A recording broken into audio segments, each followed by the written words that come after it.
Hi, so I'm just going to talk really quickly about positive and negative associations and how to stop being triggered by situations or people.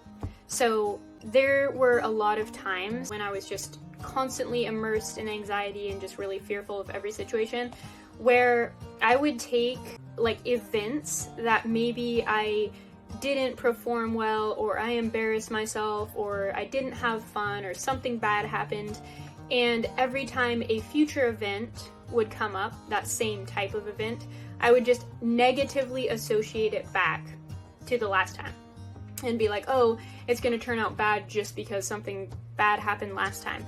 It would just instantly send me into the fight or flight response, like instantly into anxiety, and every time I went into a situation like that, it always turned out badly because I was going in with a negative expectation. I was just remembering all the bad things that happened, and that just doesn't work out very well.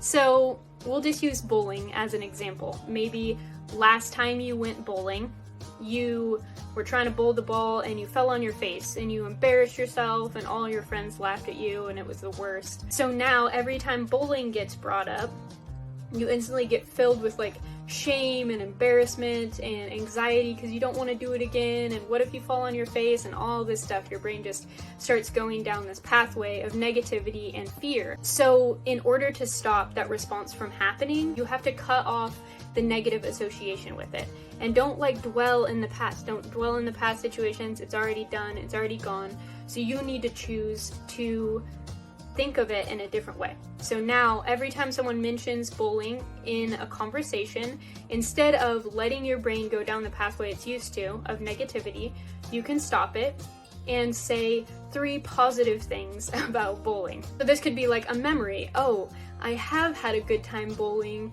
for my birthday party when I was 8. Bowling is fun because it allows me to spend time with my friends or my family. I improved my bowling score from last time to the time before, so I'm getting better. Like, I can get better with practice.